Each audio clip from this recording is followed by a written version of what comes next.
Morning YouTube, this is the Ugly American and I am today in Pisco, Peru, which, as you can tell possibly from the landscape behind me, is one of those sort of edge of the world places. I spoke to a couple of people earlier today who had been here before in the recent past, within the last year or two, and they told me that just a few years ago there was absolutely nothing here. Just a small street with a few shops and a couple of tiny restaurants. And today, well, there's a flurry of activity, a pop-up market, multiple restaurants, some hotels.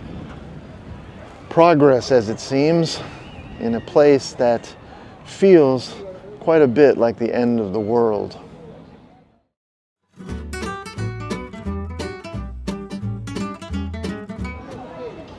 To say that there's not much here would not be an understatement. There are shops and stores along the waterfront and a market. Beyond that, it's a pretty dusty little town. Its landscape around here resembles, well, the thing I can most compare it to is Death Valley. It honestly looks a lot like Death Valley. It looks like a remnant of an old and forgotten sea. We are right next to the ocean here. This area behind me, the water that you see, is actually a harbor. Our ship is moored just over there on the other side. And it's about a 30-minute drive by bus around to get here to Pisco proper. Although it was nothing at all like the traffic in Lima. It was a empty highway and a speed limit shot basically the entire way all the way over here. I'm going to walk down here and see if I can find something interesting to do for the day, and in a little while I'm actually going to go through the market here and give you some video from inside. I seem to have found the beating heart of Pisco, Peru, here along the waterfront.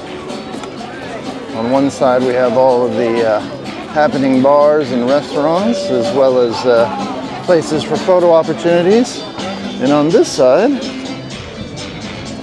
a not wholly unpleasant little beach with what looks like some sort of a inflatable water park floating out there in the water. This is a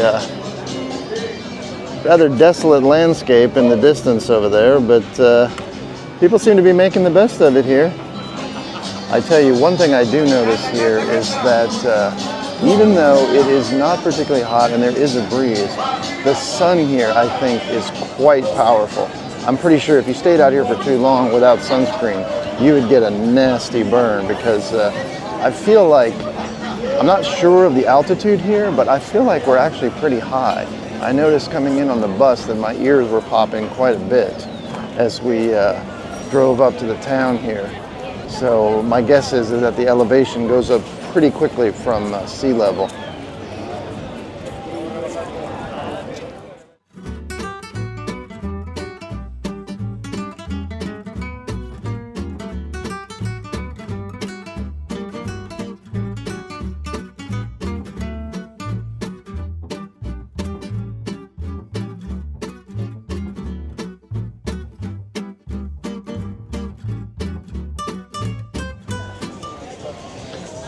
Along with shops and stores, there are some restaurants here. This is the El Tablón del Mar.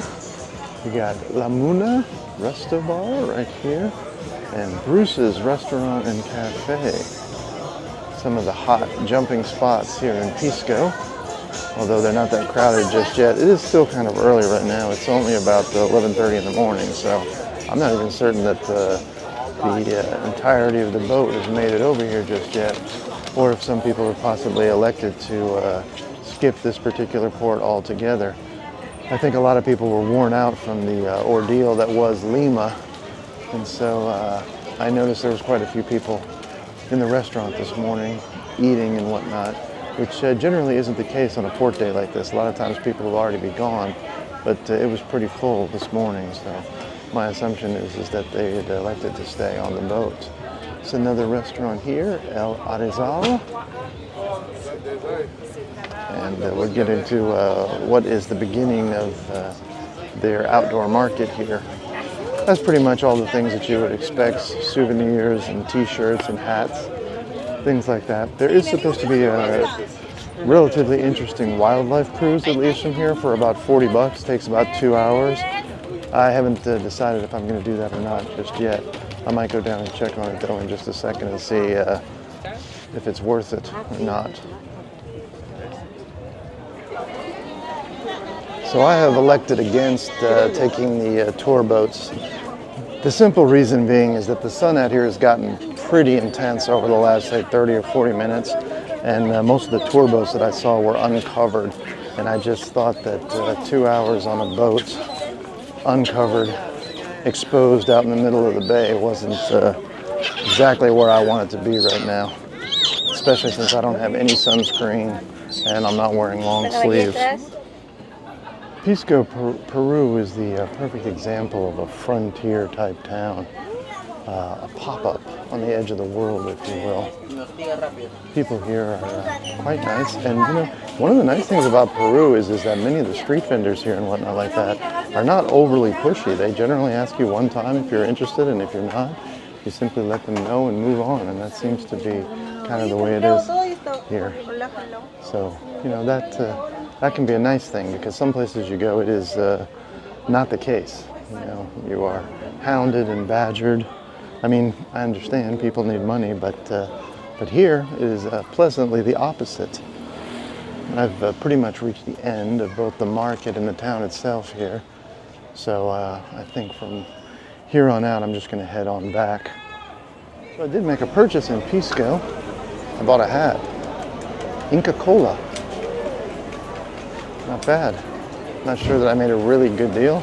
I feel like I definitely got taken this time, but you know, hey, that's okay. I don't mind. People need to get by, right? I think I paid about, let's see, with the exchange rate, I think I paid about $9. Probably worth about $3. Hola. But I'm not certain that it was really worth the money. We'll see.